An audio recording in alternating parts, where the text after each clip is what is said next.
Estamos en directo al punto. Soy Adaitza Cortés. Agradezco que nos estén acompañando en esta segunda hora por Borinquen Radio y ya estamos con los panelistas de Directo a la Justicia con Francisco Sánchez Rodríguez, licenciado. Bienvenido. Buenas noches.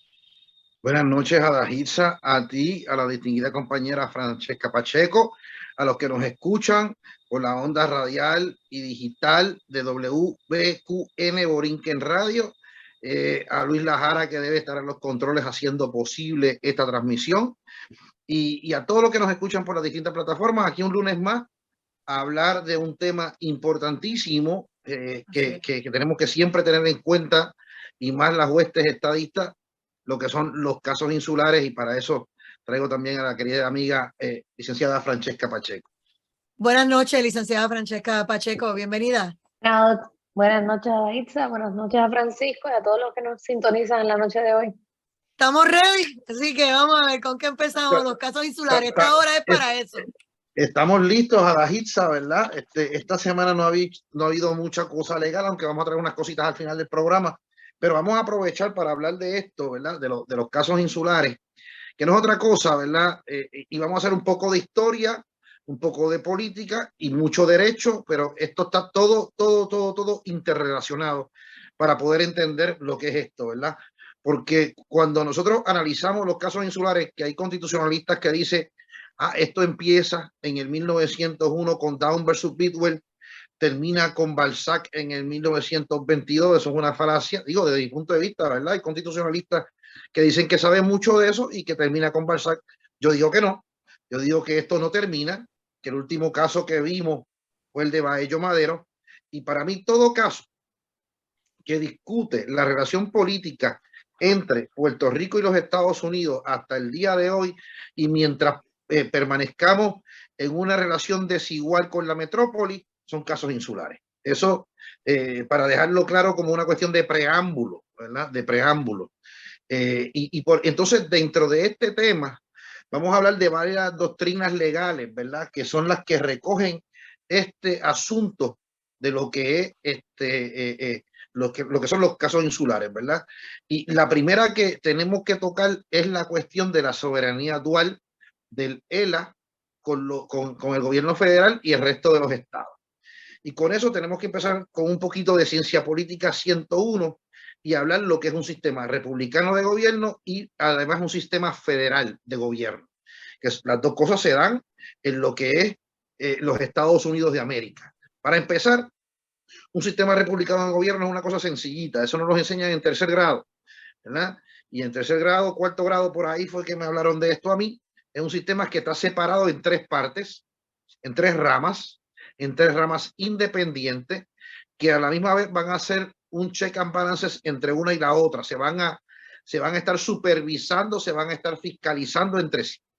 Y entonces esas tres ramas de gobierno le llamamos el ejecutivo, que está compuesta por el gobernador y sus secretarios de gabinete, por el legislativo, en Puerto Rico son la Cámara de Representantes y el Senado, y el Poder Judicial. Entonces, ese es el sistema republicano de gobierno, y a la misma vez en los Estados Unidos hay un sistema republicano de gobierno, porque son las mismas tres esferas. Un ejecutivo que está compuesto por el presidente y sus secretarios de gobierno, por un legislativo, que es la Cámara de Representantes Federal y el Senado Federal, y el Poder Judicial, que va desde la Corte Suprema hasta abajo, que son las distintas cortes de distritos federales, ¿verdad? Y ahí tenemos un sistema republicano de gobierno.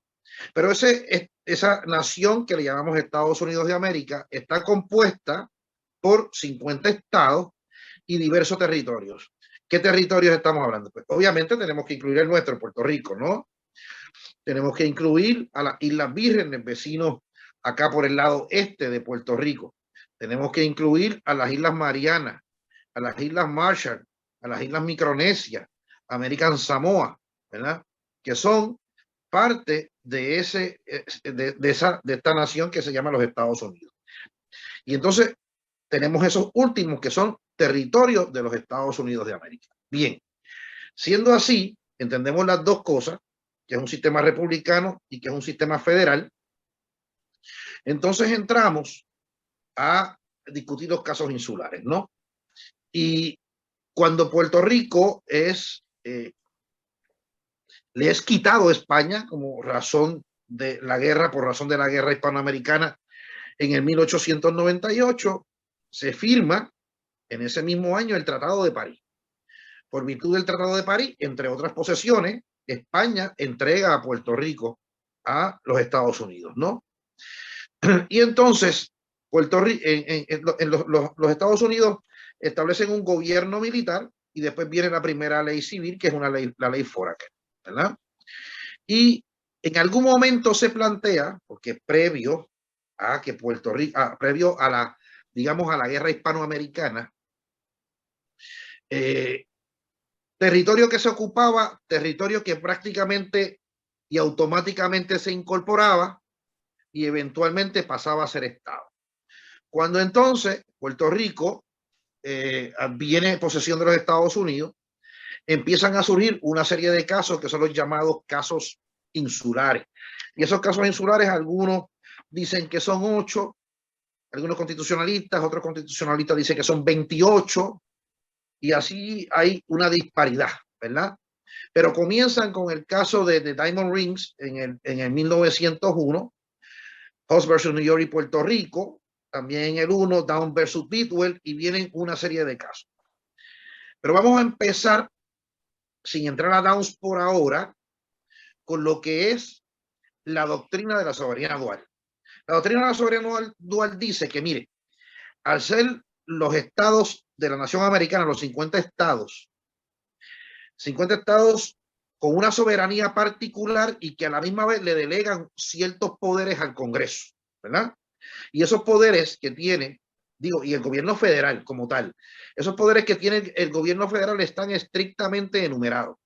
Por lo tanto, los que no están estrictamente enumerados le pertenecen a los diversos estados, a los 50 estados. Y evidentemente también Puerto Rico, por virtud de cierta jurisprudencia, lo que no está enumerado lo tiene el pueblo de Puerto Rico, a menos que el Congreso legisle, ¿verdad? A menos que el Congreso legisle. Bien. ¿Qué quiere decir esto? Entonces, la soberanía dual es que los estados van a tener su propia soberanía y es distinta a la soberanía que tiene los Estados Unidos de América como una nación independiente dentro del concurso de naciones a nivel mundial. ¿Okay? Esa es la soberanía dual. Los estados tienen una soberanía y el gobierno federal tiene otra soberanía. ¿Okay? Coexisten dos tipos de soberanía. Entonces, el paquete que le meten, por ejemplo, en el 50, cuando empezó a cuajarse la ley 600, ¿verdad? Y después la ley 600 le da el poder a Puerto Rico para elaborar y aprobar su propia constitución. Entonces Muñoz Marín y una serie de paqueteros que tenía al lado le dice, mire, ¿sabe una cosa? Esto es un pacto. Esto es un pacto entre dos soberanos independientes que han llegado a este acuerdo y se lo sometemos y los dos lo aprobamos. Pero si uno ve lo que se llama el historial legislativo de esa medida de la ley 600, queda claro, y así mismo lo admitió el entonces comisionado residente, que me parece, Francesca me corregirá si es Jesús de Piñeiro, pero se acepta allí en las vistas congresionales para la discusión de la ley 600, en las vistas congresionales, dice, mire, esto no se asuste nadie aquí, Congreso, no se asusten, le dice el comisionado residente. Esto no va a cambiar en nada, la relación actual entre Puerto Rico y los Estados Unidos. Lo que vamos a hacer es que le vamos a quitar unas cositas a la ley Foraker, creamos una constitución y lo que queda de esa ley Foraker, perdón, esa ley Jones, estamos hablando de la ley Jones que se aprobó en el 17 y ahí no vamos para allá, lo que queda se va a llamar la Ley de Relaciones Federales. Y entonces no va a cambiar nada entre nosotros. Simplemente, pues, ustedes nos dejan aprobar nuestra constitución y comportarnos más o menos como un Estado. Se me van a delegar ciertos poderes adicionales que no teníamos antes. Y entonces, pues, nos vamos a parecer un poquito, ¿verdad? Eso fue lo que se le dijo de verdad al Congreso. Bueno. Volviendo a esa soberanía dual dice, pues mire, cada gobierno en su esfera de acción va a tener unos poderes de actuación, ¿verdad? Porque, por ejemplo, a nivel federal, y vamos a hablar del procedimiento criminal, vamos a hablar de lo criminal, ¿verdad? Dentro del procedimiento criminal, los Estados Unidos como nación, los 50 estados y los territorios, tienen un código penal.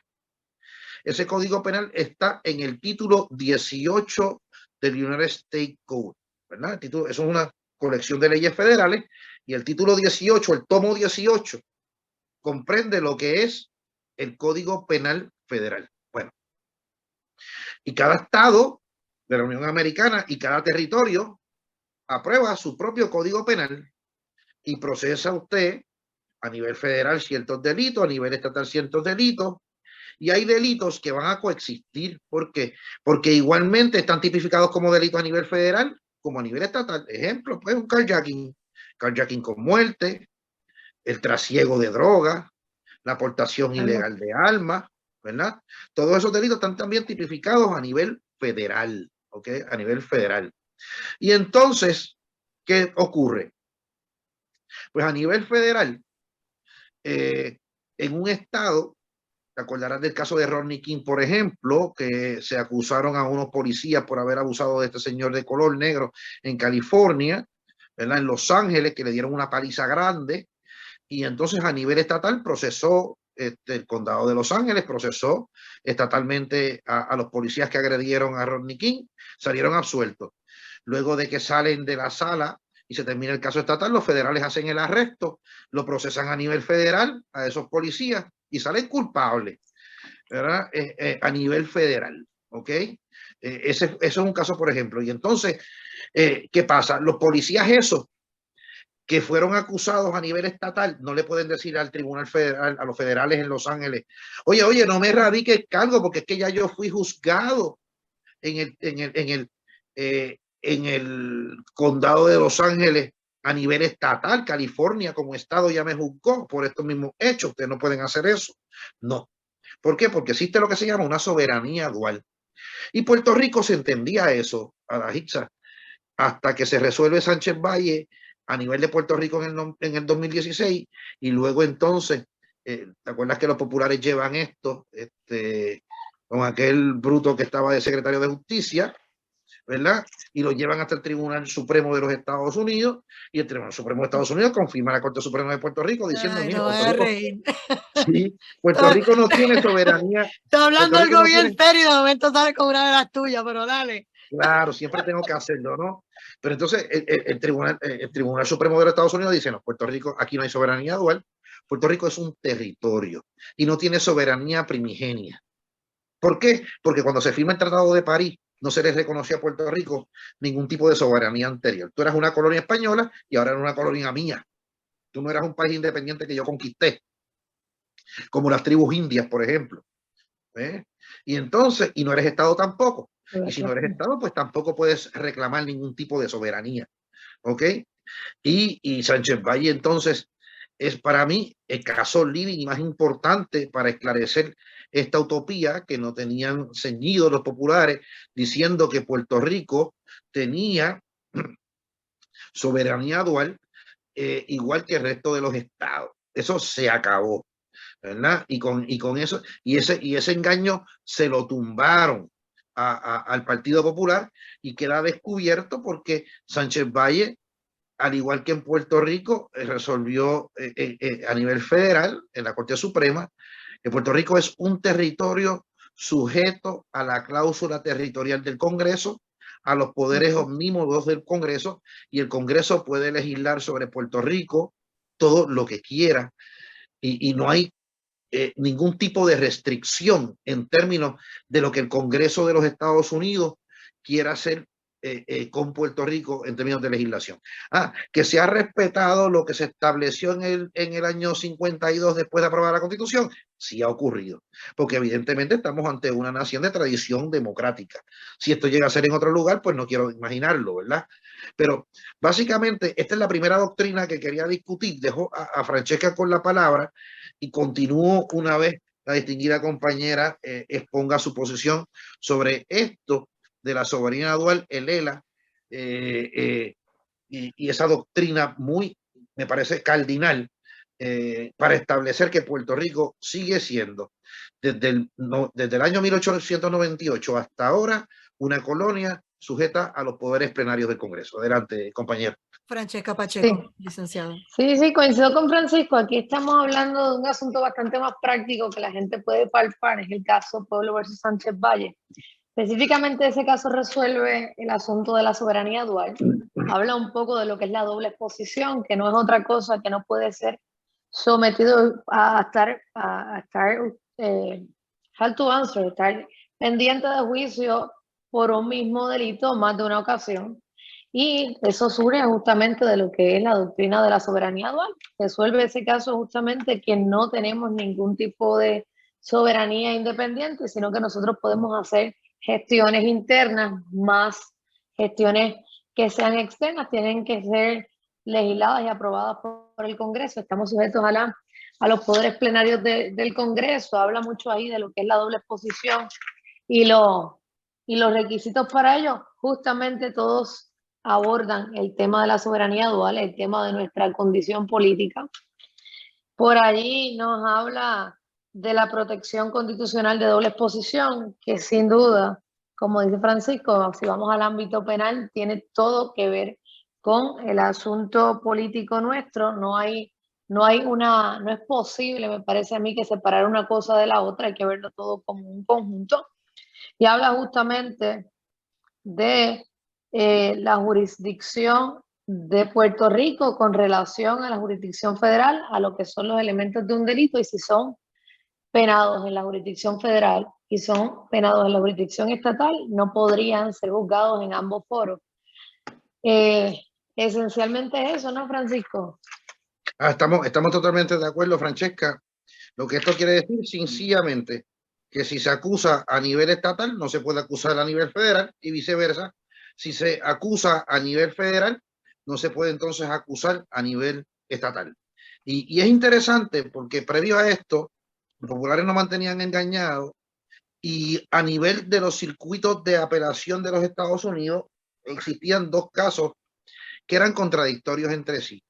Existía un caso que se llamaba United States versus López Andino. Es un caso de 1987 que lo resuelve el primer circuito. Tú sabes que el primer circuito, Puerto Rico pertenece al primer circuito de Boston. Y entonces en López Andino se acusan a unas personas que ya habían sido acusadas en Puerto Rico y los acusan a nivel federal en el distrito de Puerto Rico. En la Corte Federal del Distrito de Puerto Rico y ya habían sido acusados en un tribunal superior en Puerto Rico. Y ellos dicen, doble exposición, Puerto Rico no es un soberano para propósitos, ¿verdad?, de la cláusula de soberanía dual, es una locura. En ese tiempo, pues la cosa como que no, ¿verdad?, existía cierta complicidad, cierta conspiración del gobierno federal en tapar el embuste de 1952, ¿verdad? Y entonces, en López Andino, se resolvió que con la constitución de Lela eso se había dejado atrás y que Puerto Rico tenía una soberanía dual. Eso se resolvió en 1987 en Boston. De ahí no se fue, o si se fue a la Corte Suprema, no lo sé, pero nunca lo entendió la Corte Suprema, entendió en este caso, no expidió el auto de cerciorari. Pero una cosa importante, ya ahí el juez Torruella, nuestro juez, estaba en el circuito de Boston, en el primer circuito. Y Torrellas emite una opinión disidente diciendo, mire, disidente en términos del fundamento de la decisión, y dice, Puerto Rico no tiene soberanía dual. Lo que pasa es que yo creo que se puede procesar a nivel federal también estos cargos porque no son exactamente los mismos cargos que se radicaron en Puerto Rico. Si el delito tiene un elemento adicional a nivel federal, esta es la norma del concurso de delitos. En Puerto Rico, esto es un poco más complicado, la doctrina del concurso de delitos. Pero a nivel federal, la doctrina del concurso es, si hay un elemento adicional o distinto a los elementos del delito estatal, pues no hay doble exposición. Con un elemento adicional que haya. Pues, y como siempre, el wording, la redacción no es exactamente igual, pues procesaron a los pobres muchachos de López Andino en 2 ocasiones. ¿Ves? Pero entonces, fíjate cómo es esto, que esto fue en el 87, 6 años después, 6 años después, se resolvió US versus Sánchez. ¿Ok? Entonces, ¿qué ocurre en US versus Sánchez? Esto es un caso que se resuelve en un circuito, en el circuito de apelaciones que revisa los casos de la Florida. Estos son unos tipos que los acusan de más o menos, son tipos malucos ahí que conspiraron con una gente de Cuba para derrocar al gobierno de Fidel o algo era así que había, y entonces los procesan a nivel federal. Y entonces esta gente en US versus Sánchez dice, espérate, ya por eso a mí me procesaron en Puerto Rico, por exactamente los mismos hechos. No me pueden procesar ahora en la Florida, ¿qué es eso? Y a nivel federal, perdón, aquí en la Florida, ya a mí me radicaron por esto. Y el 9º circuito de la Florida dijo, no. Puerto Rico, a mí me importa poco si te procesaron o no en Puerto Rico por esos delitos, porque Puerto Rico no tiene soberanía dual.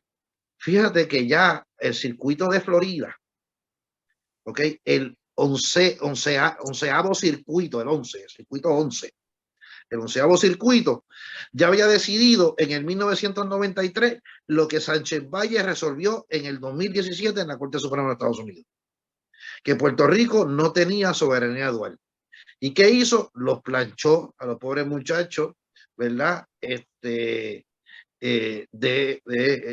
Por el delito de exportación ilegal de ley de armas, por conspiración y por todo el chorro de catálogos de delitos que le radicaron a estos muchachos traviesos, ¿no?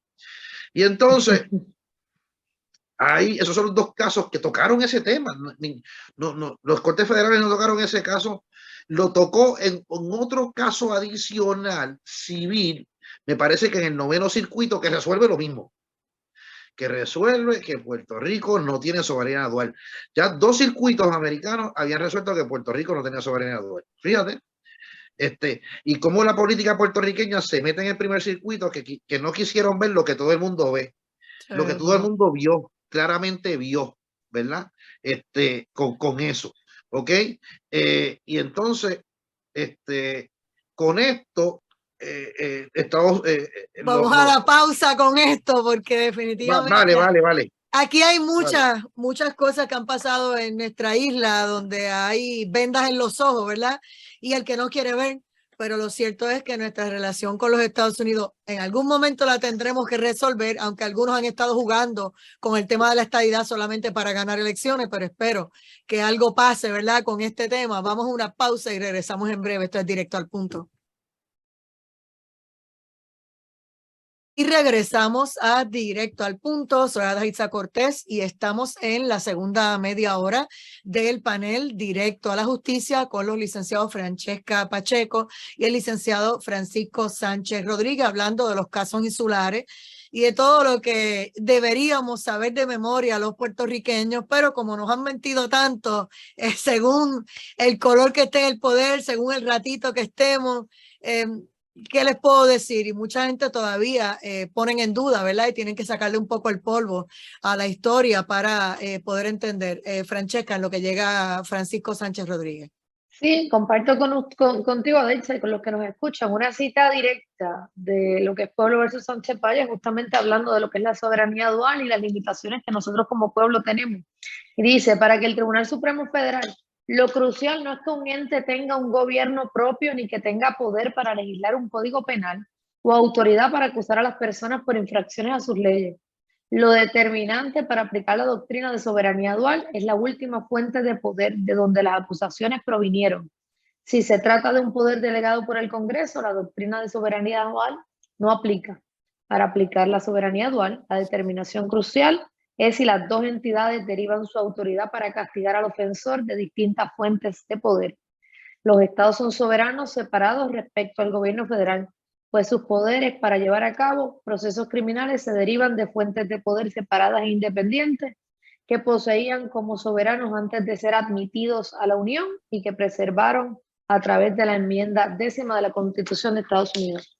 Esa distinción es la que hace que nosotros no tengamos justamente la soberanía dual y es la que resuelve en ese caso que se deben desestimar esas infracciones a la ley de armas bajo el Código Penal, bajo el Código Penal no, bajo la ley especial nuestra de la ley de armas. Francisco Sánchez Rodríguez. Así es, pero eso, y yo creo que con eso quedamos claros en términos de la soberanía dual, y entonces debemos discutir entonces la cláusula territorial, que es la otra doctrina constitucional que dice claramente que Puerto Rico es un territorio. Porque fíjate, Adalgisa, antes, después de la Constitución de Herrera, tampoco el tema se tocó en algunos casos, y que Puerto Rico podía ser discriminado. El caso de Harry versus Rosario, un caso que tiene que ver con los cupones para alimentos que habían antes, te acordarás de eso. Cuando éramos pequeños, existía esa cosa de los cupones. Y entonces eso existía en todos los estados, ¿verdad? Y entonces en Harry versus Rosario se llevaba una acción, oye, están discriminando con los puertorriqueños porque no le dan las mismas asignaciones en cupones para alimentos que las que les dan a los otros estados, ¿verdad? Y básicamente el Supremo lo que decía, puede discriminar contra Puerto Rico porque Puerto Rico no paga impuestos. Bueno, pues Sánchez Valle quita esa gringola, ¿verdad? Porque Sánchez Valle vuelve y dice, tenemos que irnos bien atrás. Tenemos que irnos bien atrás y tenemos que irnos precisamente a Down versus Bidwell, que es ese caso más importante que se resuelve después de que Puerto Rico, de que Estados Unidos adquiere a los Estados Unidos como una posesión, ¿verdad? Y entonces se cuestionaba una disposición de la ley Foraker que establecía una barrera arancelaria. ¿Qué es esto? Mire, esto es un señor de Puerto Rico que cultivaba China, ¿verdad?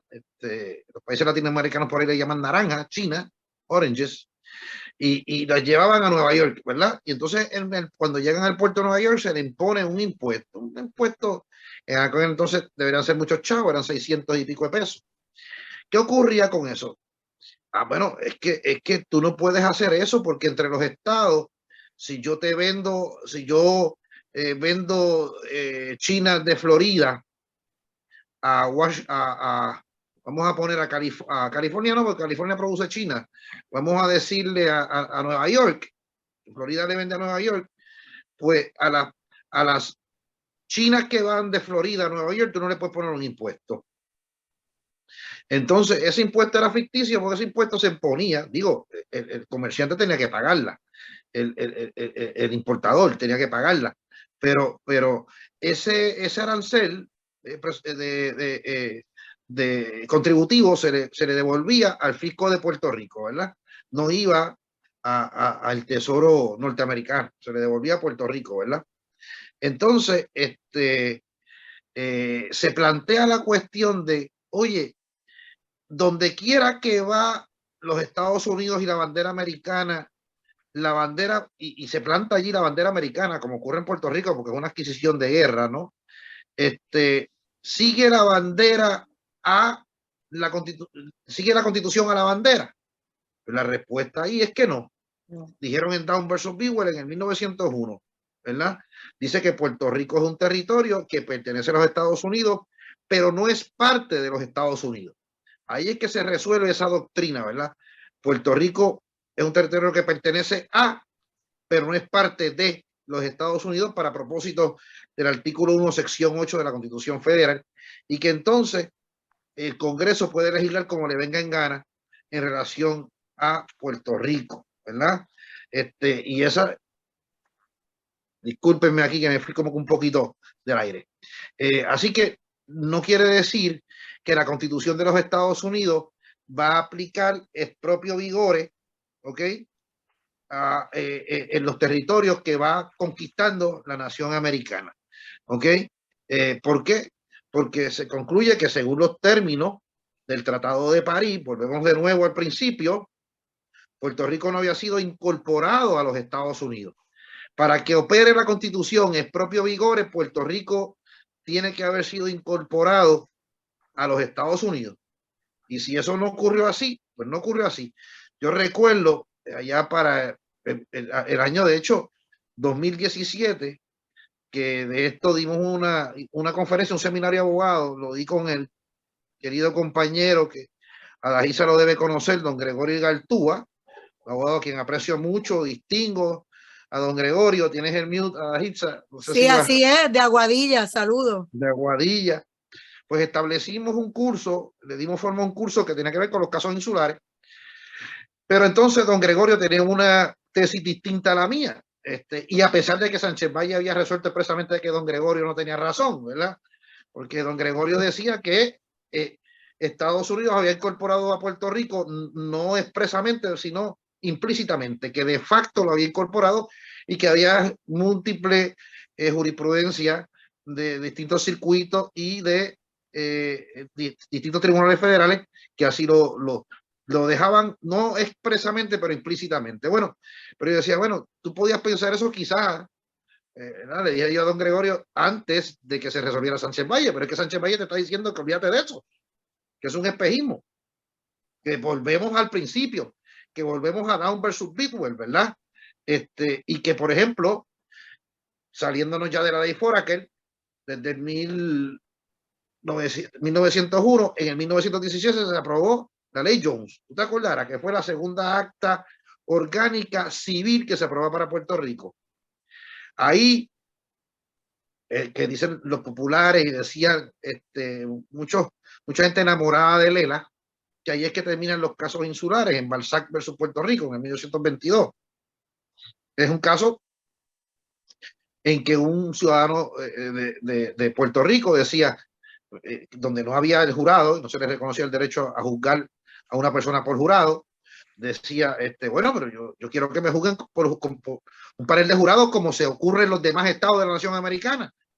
Entonces, ahí en Balzac, la Corte Suprema nuevamente dice, mire, Puerto Rico es una colonia, digo, es un territorio sujeto a la cláusula territorial del Congreso, y el Congreso no está obligado a darle el derecho a juicio por jurado. Si no se lo dio, pues que ellos decidan, ¿verdad?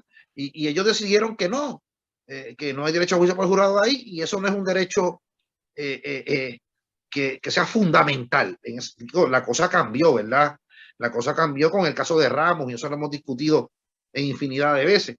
Pero ese es el segundo aspecto, que es la cláusula territorial. Me gustaría que Francesca nos indicara sobre el tema, y pasamos entonces a la situación después de aprobado el Estado Libre Asociado, o si quieres, Francesca, puedes entrar a lo que pasó después del 50 y el 52 y hasta ahora, lo que ha pasado, ¿no? Sí, no, vamos a lo del 50. Después de aprobar la Constitución, que allí empezó el asunto de que las personas podían ser juzgadas en Puerto Rico por un juicio por jurado. Entraba lo que debería ser por mayoría, que otra vez volvemos a Sánchez Valle, eso se acabó. Se me escapa ahora el nombre, hay un caso de resuelto hace poco en el Tribunal Supremo de Puerto Rico, que habla de la unanimidad también para los casos de no culpable. Pero versus Torres, que a su vez adopta Ramos versus Luisiana, que es el caso del Tribunal Supremo Federal que lo resuelve. Sí, entonces nosotros tenemos aquí, en virtud de la Constitución y de la regla de procedimiento criminal, el asunto de que se pueda ser juzgado por un jurado, por lo que era mayoría, 9-3, 10-2, 11-1, lo que fuera 12-0, que sería el juicio unánime. Evidentemente eso también se trastoca con lo que está resuelto por Sánchez Valle. Ahí cogieron un par de personas, Casellas es uno de ellos. Y bueno, llegamos a otra vez, como dice Francisco al principio, a lo que sería el asunto de Sánchez Valle, que nos trae a la realidad de lo, como dice él, de lo que todos debieron haber visto desde un principio y no se había visto antes. Así mismo es, y te digo, fuimos engañados, y de qué manera, y se entretuvieron un buen rato con todos nosotros. Claro, mira, te digo más, Adaitza, es increíble, pues como te decía ahorita del engaño de Lela, tú sabes que siempre le metieron el engaño de que fue un pacto bilateral entre dos naciones, y pactaron eso.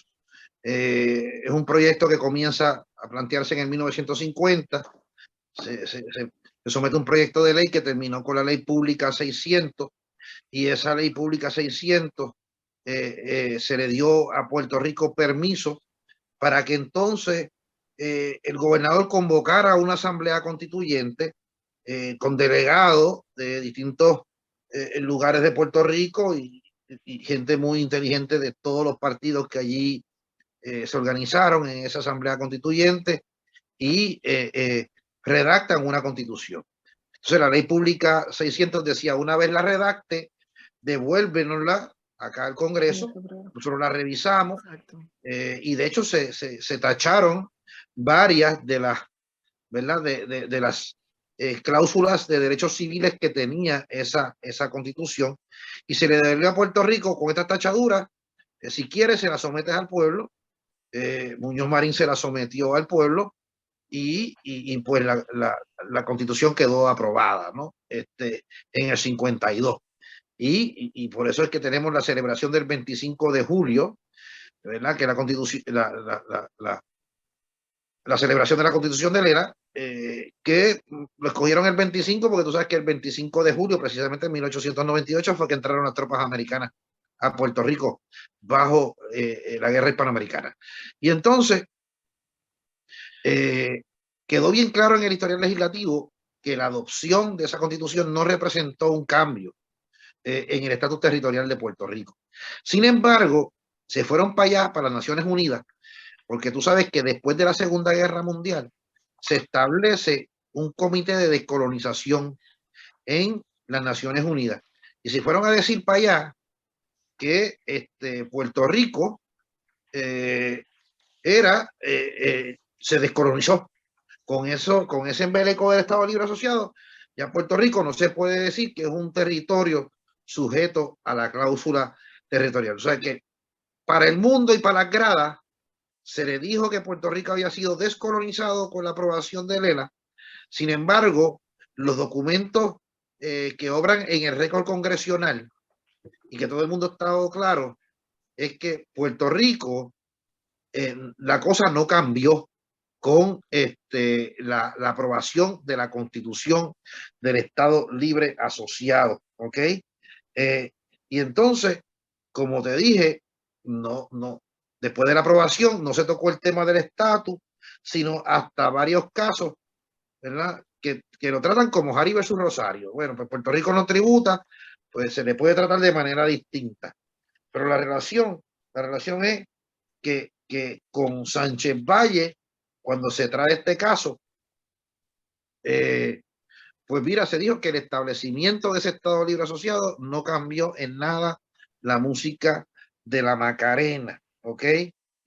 Simplemente que el Estado Libre Asociado le daba una autoridad a los puertorriqueños, que no hay duda de que fue un paso de avance, yo no estoy diciendo que no, ¿verdad? De que Puerto Rico legislara sobre sus propios asuntos internos, ¿ves? Sobre no sobre todo el territorio y sobre todo lo interno va a legislar el Congreso, sino que mire, pues Puerto Rico puede hacerlo. Y eso fue lo que cambió ahí, ¿verdad? Francesca, te dejo a ti con este aspecto.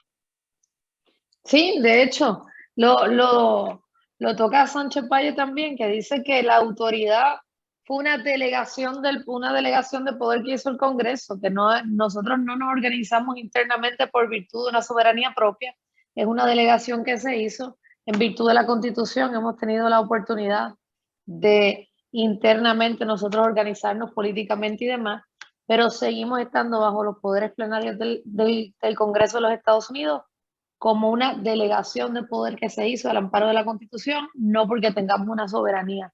Y yo creo que eso es lo fundamental aquí. En eso me pareciera a mí que se resume todo lo que hemos hablado en todo el tiempo que llevamos aquí de programa, en que estamos en una delegación de poder, no que tenemos un poder que emana de una soberanía propia, más bien estamos operando bajo el permiso de alguien.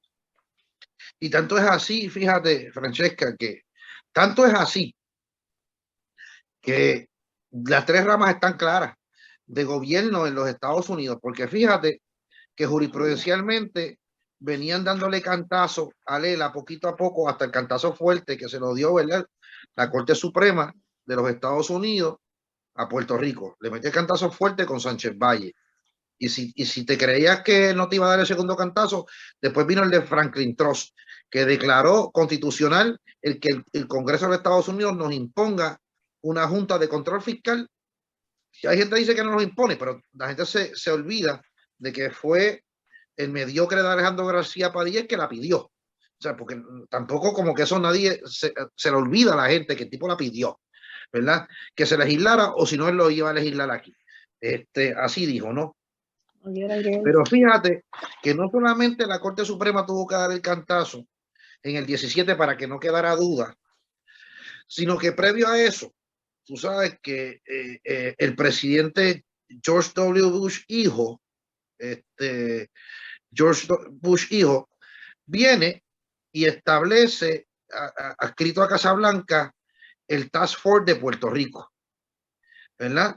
Entonces, entre las y era para tratar las problemáticas de Puerto Rico, y una de las cosas que levanta el Task Force de George W. Bush hijo, ¿verdad?, es el estatus de Puerto Rico. Y entonces, en ese report que hace el Task Force federal adscrito a Casablanca, es que dice, mire, sin duda, antes de que viniera Sánchez Valle, sin duda, Puerto Rico es un territorio de los Estados Unidos. El estatus colonial territorial de Puerto Rico tenemos que resolverlo. Claro, le dejaron ahí, tenemos que poner las tres alternativas, ¿verdad?, en un plebiscito que sea avalado por el Congreso de los Estados Unidos, ¿ok? Y entonces le dejaron querían dejar el Estado Libre Asociado, ¿verdad? Y con George Bush hijo, yo creo que se hicieron 2 informes y continuaban con la misma cosa de que Lela era un estatus territorial y colonial. Luego con Obama, ese Task Force rindió otro informe. Dijeron exactamente la misma cosa, ¿ok? De que Puerto Rico era un territorio de los Estados Unidos y que había que resolver el problema del estatus, entre otros problemas que identificó el Task Force, ¿verdad? Porque el Task Force federal no se hizo, como aquí se habla, de que fue para bregar con el issue del estatus, no. Es para bregar de cómo sacamos a Puerto Rico de la pobreza, porque tú sabes que el estado más pobre de Mississippi, de Estados Unidos es Mississippi. Pero Puerto Rico es qué sé yo cuánto por ciento más pobre que el estado de Mississippi, que el ingreso per cápita de cada ciudadano de Puerto Rico, en términos de lo que es la soberanía, la soberanía para efectos de diversidad de ciudadanía federal, cada estado tiene su propia ciudadanía para efectos de la diversidad en litigios federales. No quiere decir que exista una ciudadanía puertorriqueña, ¿no? Sino es igual a domicilio, en qué estado están domiciliados. Pero los ciudadanos puertorriqueños ganan, qué sé yo, cuánto menos en proporción que los ciudadanos de Mississippi. Pues querían bregar con una serie de cosas. Y una de las cosas que planteaban era eso.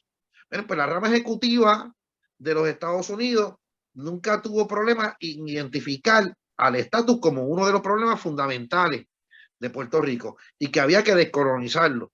Sin embargo, nos dejan y nos atragantan y nos dejan el ELA ahí. No se ha hecho todavía una consulta con aval federal. Las consultas que hemos hecho fueron locales y para que no haya problemas, la última se la pusimos sí o estadía sí o no. Mira, no vamos a fastidiar. Estadía sí o no. Y que todo el mundo decía, estadía sí o no, decían muchos en el PNP, no hay forma de que ganemos, porque los independentistas se van a aliar con los populares y vamos a perder. La cosa no fue así. Ganamos. ¿Más votos que el PNP? Tuvo más votos que el Partido Nuevo Progresista. Está en lo correcto. Jessica, ¿qué me dices de esa cuestión ahí?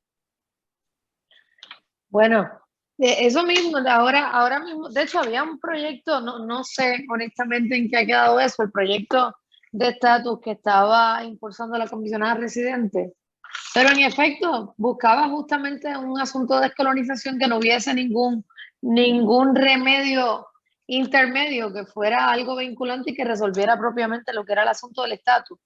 Pero sí hubo, en cuanto a lo que dice Francisco del plebiscito, ¿no? De la votación que se hizo junto con la elección, mucha gente tenía miedo y me parece que ha quedado demostrado que hay más personas que comulgan con el ideal de la estadidad de los que comulgan propiamente con el PNP.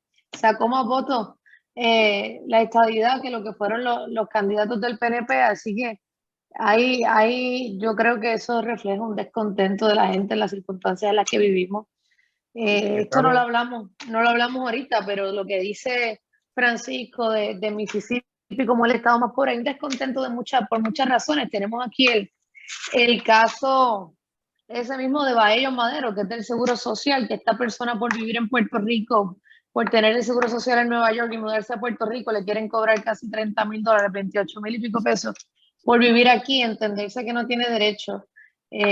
Sin duda, hay que descolonizar a Puerto Rico, hay que hacer algo, el ejercicio tiene que resolver. Aquí leyendo los comentarios, Felirán Cabral dice: ¿por qué los ciudadanos de Islas Marianas son recipientes del SSI? Creo que a ellos los hicieron elegibles, mientras que a nosotros, tan pronto cruzas el charco, sea puertorriqueño o americano, ojo, los que se mudan también, a veces hay gente que se va de Puerto Rico a la Florida a decir, pues me voy a retirar para allá, pero también hay gente de cualquiera de los 50 estados que cuando termina su trabajo dice, pues me voy a jubilar y voy a vivir a Puerto Rico. Pero lo piensan dos veces cuando pierden derecho. Sean veteranos y lo del SSI. Claro, lo que pasa es, él te habla de American Samoa, ¿correcto? Ajá, sí. Lo que pasa es que en American Las Samoa... Islas Marianas, él dice... Las Islas Marianas, bueno, tanto las Islas Marianas, las Islas Marshall, los pactos de Estado Libre Asociado que se han hecho, ¿verdad? Se llama Commonwealth también, acá le dimos ese nombre local de Estado Libre Asociado. El de ellos es más joven que el de nosotros, que es del 50, el de ellos es más jovencito. No me acuerdo en qué año fue, pero es más jovencito. Y claro, esas cosas las pensaron y las negociaron en ese entonces.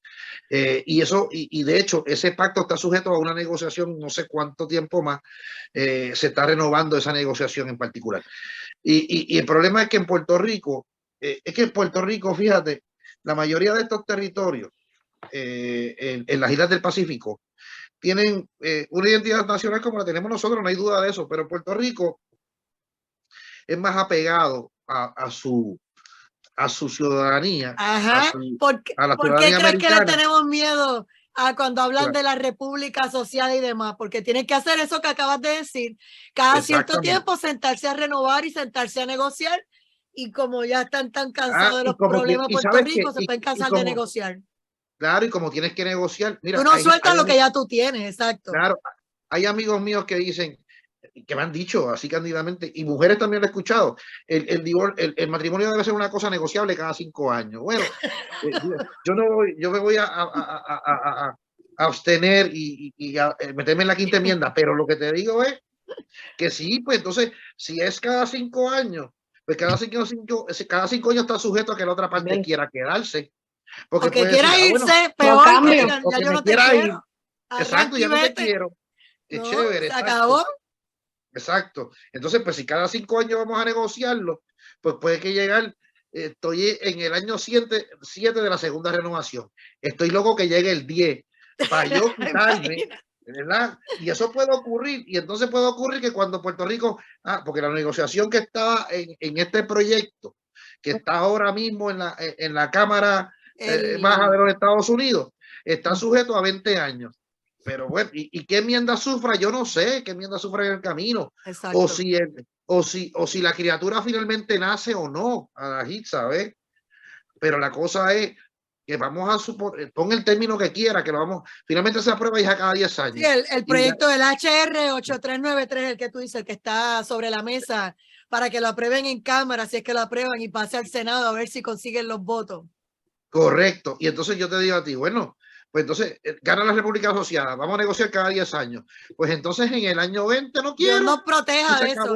No. Pues, ahora mismo tenemos un problema, y está FEMA, ahí están los fondos federales, ahí están las ayudas, etcétera, pero de otra manera no es igual. Y claro, nosotros no tenemos que mendigar, nosotros no queremos la estadidad para mendigar, es la estadidad para tener igualdad de derechos en un sinnúmero de aspectos. No es que estemos mendigando, vamos a cerrar este programa con eso claro. Los puertorriqueños nos merecemos más. Así que gracias, licenciada Francesca Pacheco, licenciado Francisco Sánchez Rodríguez y nosotros, amigos. Ya hemos cubierto bastante. Obviamente seguiremos en otro programa del tema. Claro. Gracias por otra edición aquí de Directo a... Ay, Dios mío, ¿cómo estoy yo? A la justicia. Directo a la justicia, porque directo a esta idea los viernes, ¿viste? Yo les cambio el nombre. Dios Sí, me sí. los cuide, que la pasen bien linda noche. Esta es Hasta luego. Cadena Borinquen Radio.